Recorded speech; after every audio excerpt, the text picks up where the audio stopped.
Assalamualaikum warahmatullahi wabarakatuh. Perkenalkan, nama saya Iin Sunangsi. Saya mahasiswa Universitas Islam Al-Ihya Kuningan, Fakultas Keguruan dan Ilmu Pendidikan dari program Studi Pendidikan Guru Sekolah Dasar. Di sini kita akan belajar tentang aksiologi. Nah, teman-teman, sebelum kita membahas tentang aksiologi, kita akan sedikit mempelajari tentang apa itu filsafat. Nah, filsafat berasal dari bahasa Yunani kuno yang terdiri dari dua suku kata. Ada philos dan ada sophos. Philos artinya pencari, cinta, atau pecinta. Sedangkan sophos artinya kebijaksanaan, arif, atau bijaksana. Kebijaksanaan bisa diartikan kebenaran sejati atau kebenaran sesungguhnya. Nah, dari dua kata tadi bisa kita simpulkan filsafat adalah suatu ilmu. Meskipun bukan ilmu biasa, filsafat berusaha menyelidiki sesuatu untuk memperoleh kebenaran sedalam-dalamnya. Sedangkan menurut Kamus Besar Bahasa Indonesia, filsafat sebagai suatu usaha untuk berpikir radikal dan menyeluruh, suatu cara berpikir yang mengupas dalam sedalam-dalamnya. Jadi, orang yang berpikir filsafat itu berusaha mencari sesuatu itu sampai dengan ke akar-akarnya, ya. Jadi, orang yang berpikir filsafat itu dia bisa berpikir secara logis, kritis, tidak mudah termakan hoax. Jadi, kalau dia mendapat berita atau apapun itu, pasti dia teliti dulu tentang kebenarannya, begitu. Paham ya apa itu filsafat? Nah, kali ini kita masuk ke topik inti dari yang akan kita bahas, yaitu aksiologi. Aksiologi secara etimologis berasal dari bahasa Yunani, yaitu axios yang berarti nilai dan logos yang berarti teori. Nah, dari dua kata tadi bisa kita simpulkan aksiologi adalah teori tentang nilai. Jadi, aksiologi merupakan cabang filsafat yang mempelajari tentang nilai, atau bisa dikatakan aksiologi adalah teori tentang nilai seperti yang tadi saya simpulkan dari pengertian di atas, ya. Nah, ada beberapa tokoh yang mendefinisikan aksiologi. Yang pertama, dari Surya Sumantri. Beliau mendefinisikan aksiologi sebagai teori tentang nilai yang berkaitan dengan kegunaan dan pengetahuan yang diperoleh.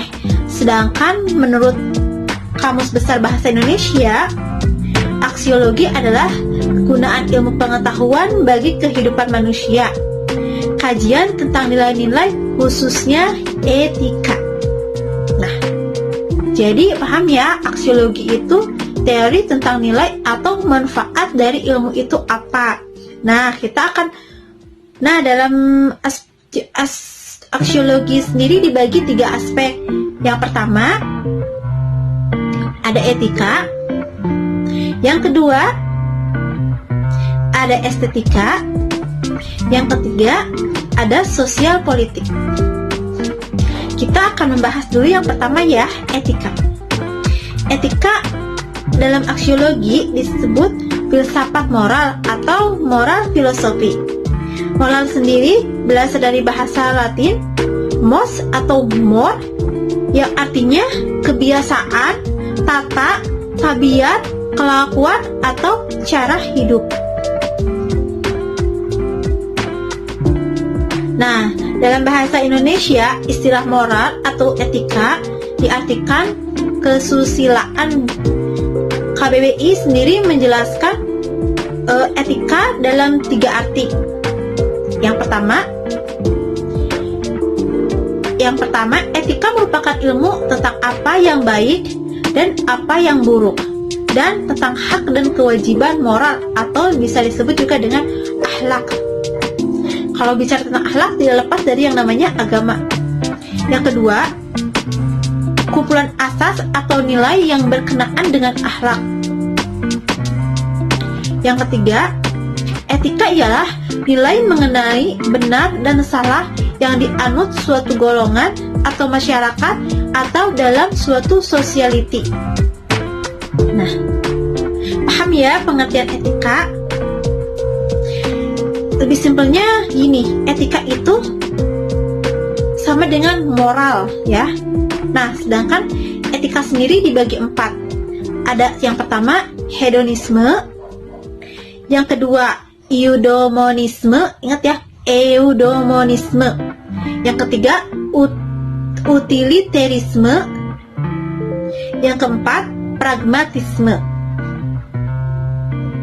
Di sini hedonisme bisa diartikan pandangan hidup yang menganggap bahwa orang akan menjadi bahagia dengan mencari kebahagiaan yang sebanyak-banyaknya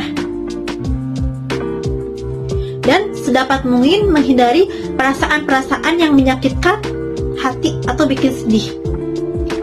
Sedangkan yang kedua, eudaimonisme, etika pengembangan atau kesempurnaan hidup. Pandangan hidup yang menganggap kebahagiaan sebagai tujuan segala tindak tanduk manusia. Dalam eudaimonisme, perencanaan kebahagiaan menjadi prinsip paling dasariah. Yang ketiga, utilitarisme berasal dari bahasa Latin utilis, yang artinya berguna, bermanfaat, atau berfaedah atau menguntungkan. Istilah ini sering disebut teori kebahagiaan terbesar. Nah, utilitarisme sendiri suatu teori dari segi etika normatif yang menyatakan bahwa suatu tindakan yang patut adalah yang memaksimalkan penggunaan atau utility, biasanya didefinisikan sebagai memaksimalkan kebahagiaan dan mengurangi penderitaan. Jadi, definisi dari utilitarisme ini adalah memaksimalkan kebahagiaan dan mengurangi penderitaan. Nah, sedangkan yang keempat, pragmatisme, arah filsafat yang mengajarkan bahwa yang benar adalah yang membuktikan dirinya sebagai yang benar dengan melihat akibat-akibat atau hasilnya yang bermanfaat secara praktis. Dasar dari pragmatisme ini adalah logika pengamatan, di mana apa yang ditampilkan pada manusia dalam dunia nyata merupakan fakta individual, konkret, satu sama lain. Dunia ditampilkan apa adanya saja. Nah, paham ya pembahasan tentang etika dan pembagiannya. Sekarang kita lanjut ke estetika. Salah satu cabang filsafat yang membahas tentang keindahan yang terbentuk dan dapat dirasakan, yang paling dekat dengan filosofi seni. Tapi estetika juga melihat keindahan bisa juga tergantung dari perasaan apa yang kita rasakan. Bisa juga lukisan itu indah tapi perasaan kita jelek sehingga menghasilkan nilai yang jelek juga. Maksudnya seperti itu. Estetika berasal dari bahasa Yunani aesthetikos yang berarti keindahan, sensitivitas kesadaran, berkaitan dengan persepsi sensorik yang mana merupakan turunan dari aisthenomai yang berarti saya melihat, saya meraba, dan saya merasakan. Paham ya tentang apa itu estetika? Intinya kalau estetika itu adalah membahas tentang keindahan. Jadi membahas tentang keindahan dan itu tuh melalui perasaan. Jadi yang tadi saya maksud, kalau perasaan kita sedang jelek, ketika kita melihat lukisan itu jelek, maka hasilnya pun akan jelek. Jadi gimana perasaannya ya? Paham ya? Jadi tentang etika, estetika. Nah, pembahasan selanjutnya adalah tentang sosial politik. Sosial politik atau sosiologi politik mempelajari hubungan antara negara dan masyarakat. Sosiologi politik juga memberi penekanan terhadap pendekatan fungsional struktural, yaitu dalam hal perubahan-perubahan yang terjadi dalam sistem politik dan keberlangsungan suatu sistem politik untuk tetap hidup yang prosesnya berlangsung dalam lembaga-lembaga politik. Intinya sosiologi politik itu hubungan antara negara dengan masyarakat, ya. Nah, selanjutnya kita akan mempelajari tentang metafisika aksiologi. Metafisika sendiri berasal dari bahasa Yunani, yaitu meta, after dalam bahasa Inggris, sedangkan dalam bahasa Indonesianya adalah setelah, dan fisika atau fisik, atau yang artinya fisik. Metafisika sendiri adalah cabang filsafat yang berkaitan dengan proses analisis atau hakikat fundamental mengenai keberadaan dan realitas yang mempertanyanya. Jadi seputar tentang pertanyaan kalau metafisika, ya, intinya begitu. Nah, sekarang ilmu dan tanggung jawab moral. Mungkin ada yang bertanya, apa hubungan antara ilmu dengan moral dan apa tanggung jawab sosial seorang ilmuwan? Nah, sebelum kita membahas tentang apa itu hubungan antara ilmu dengan moral, di sini kita akan menjelaskan sedikit tentang ilmu. Ilmu merupakan pengetahuan yang diketahui atau wawasan-wawasan yang didapatkan. Sedangkan moral biasanya berhubungan dengan agama, karena agama itu berkaitan dengan etika kehidupan. Nah, apa hubungan antara ilmu dengan moral? Hubungannya sangat erat, ya, karena biasanya kan orang yang salah satu contoh individu yang berilmu itu adalah kan ilmuwan, ya. Ilmuwan itu harus mempunyai moral, karena jika ilmuwan tidak mempunyai moral,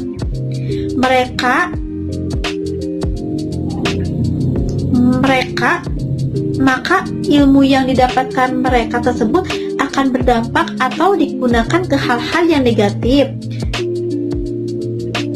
yang berbahaya atau mengancam bagi kehidupan banyak orang di masa yang akan datang, seperti itu.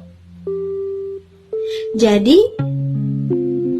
seorang ilmuwan harus memiliki moral yang baik. Selanjutnya, kita akan membahas tanggung jawab sosial seorang ilmuwan. Suatu kewajiban ilmuwan untuk mengetahui masalah sosial dan penyelesaian masalah tersebut. Tanggung jawab ini merupakan yang harus dipegang makhluk hidup, ya, terutama seorang ilmuwan. Kenapa? Karena mereka memiliki ilmu. Contohnya untuk dalam hal ini adalah seorang orang tua yang membesarkan anaknya sampai dia dewasa, sampai dia menjadi orang yang berguna untuk orang lain, seperti itu. Nah, ada 3 tokoh filsafat dalam aksiologi.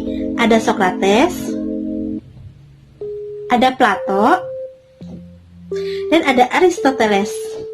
Mungkin sedikit pemaparan aksiologi dari saya. Semoga bisa menambah wawasan teman-teman semuanya tentang apa itu aksiologi dan apa aspek-aspek yang ada dalam aksiologi, dan apa itu metafisik aksiologi, ilmu dan tanggung jawab moral, dan tanggung jawab sosial seorang ilmuwan. Jika teman-teman ada yang belum mengerti atau belum paham, teman-teman bisa membuka buku tentang kefilsafatan atau juga bisa mencari di Google, ya. Oke, sedikit dari saya. Semoga bisa bermanfaat untuk semuanya. Wassalamualaikum warahmatullahi wabarakatuh.